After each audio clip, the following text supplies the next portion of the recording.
Hello, Helen here, back with another card today. I do hope my voice is going to last through the video. I've got a bit of a cold at the moment.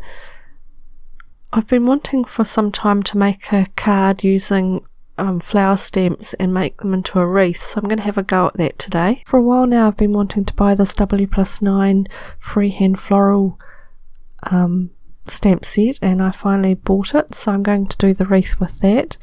I'm also going to use the stamping masking paper, and I've cut a circle out with a circle die. These ones are stitched circles, but it doesn't need to be, it just happened to be the one I had.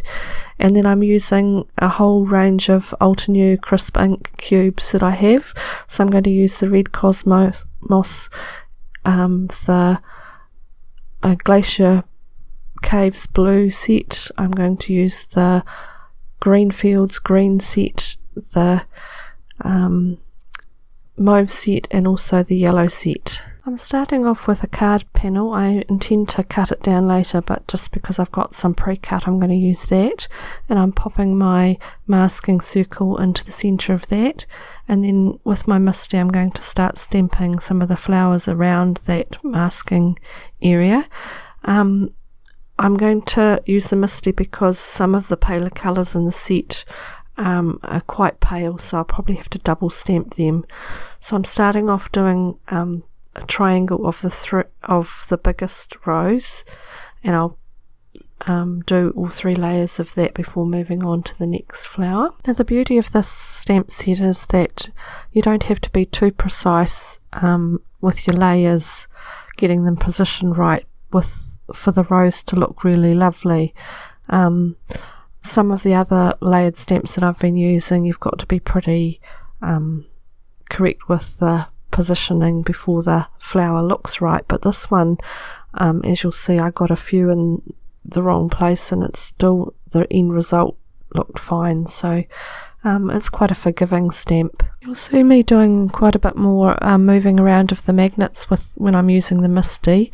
One of my dear followers on YouTube commented that if you keep the magnet quite close to where you're stamping, you don't get the sticking of the polymer stamps quite the same, and she's exactly right. So I had a go this time and it definitely works, so thanks to her.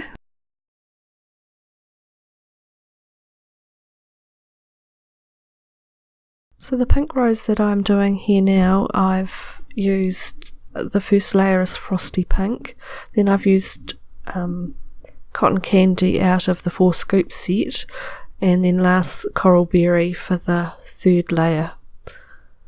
I'm then made some masks of the bigger rose that I'll mask off so that I can do the next size down rows right next to it, and I'm going to do 3 of those. The colours I've used for that one is buttercream for the bottom layer, then warm sunshine, and then I use paper bag. Now that does look quite dark when I stamp it, but it does pale off as it's drying and didn't look nearly so startling.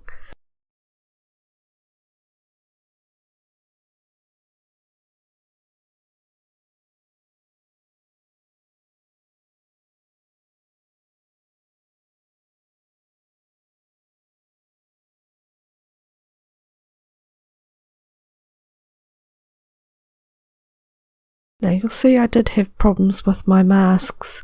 It's only because I made them about 2 weeks ago when I first did a dummy run of this card, and they've sat around curling up, so that's why they keep curling up, and I'm using the magnets to hold them down.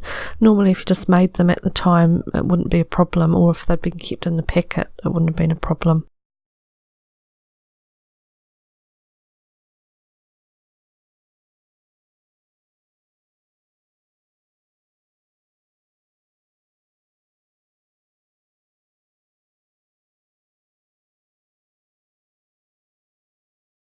The next thing I'm going to do is just stamp some leaves around. I'm again doing it in a triangle layout. That's what's pleasing to the eye. So doing the first layer with frayed leaf, and then coming back and doing the centre with forest glades, but my camera stopped working, so you can't actually see me stamping the rest of that.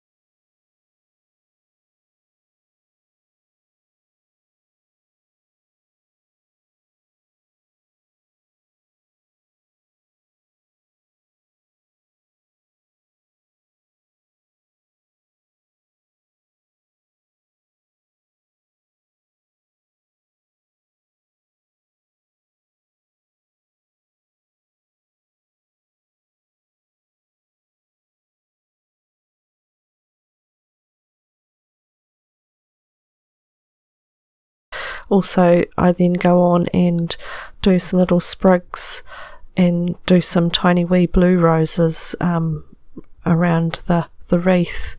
Again, I missed the filming of that one, but you'll see me doing some of the roses. For doing the last few flowers, like the tiny blue roses and then the purple lilacs, I guess they're lilacs, I've ended up going back and using small acrylic blocks because there wasn't really any point in using the Misty for those. They're so tiny.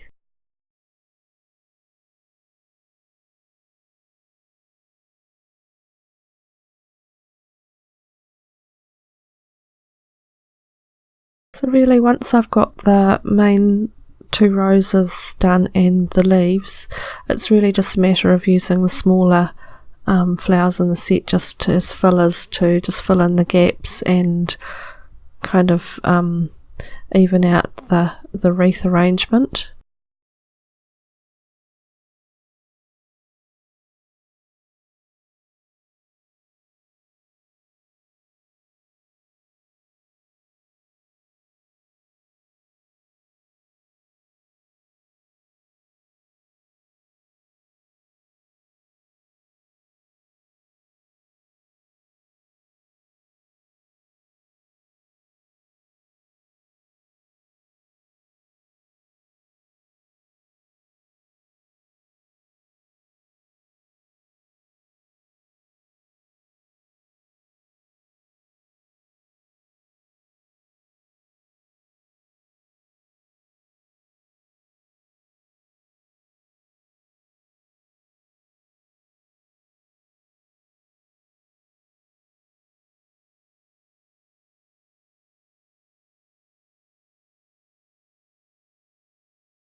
Once I finished all my stamping, I've moved on to doing the sentiment. Now I've cut 3 of the wishing dies. It's a Simon Says stamp die out of fuchsia pink card, and I'm just going to glue the 3 layers on top of each other to make a thicker sentiment. So I'm just gluing those, holding them with my Eco Success tweezers and positioning the one on top of the other. It's fairly easy to line up. I've done this in previous videos and it's actually quite easy to do, and the result's really good because it's a nice thick sentiment that stands out on your card.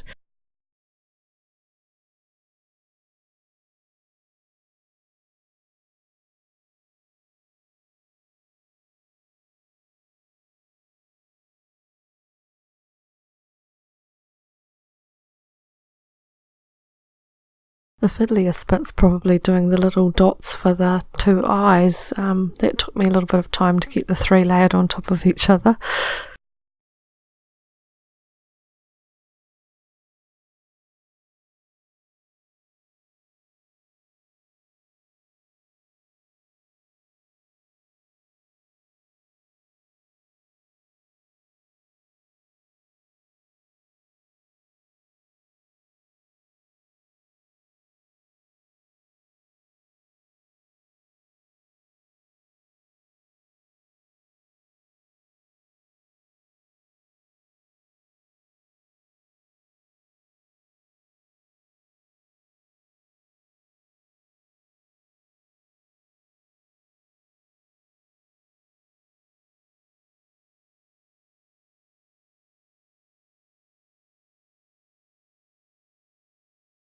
I've gone ahead and stamped the stamp I Could Be There, which is out of the Simon Says stamp Wishing and Sending, that's complements this die. I've also trimmed down my panel, and I've got a card base made with pink card, and I'm just going to stick the front panel onto that with some fun foam and double-sided tape.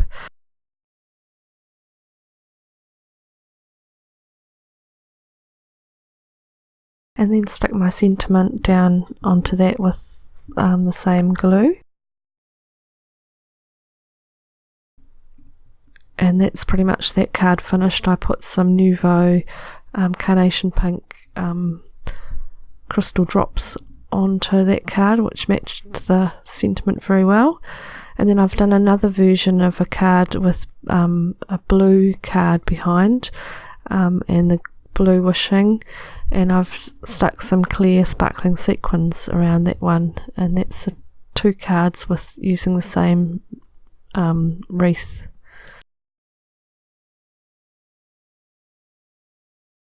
I think the blue one's got a slightly more pleasing arrangement of the flowers around the wreath, but they're pretty similar really. I'll leave you looking at some still photos of both of the cards. Thanks for watching today. Please subscribe if you haven't already, give me a thumbs up, and I'll see you next time. Bye for now.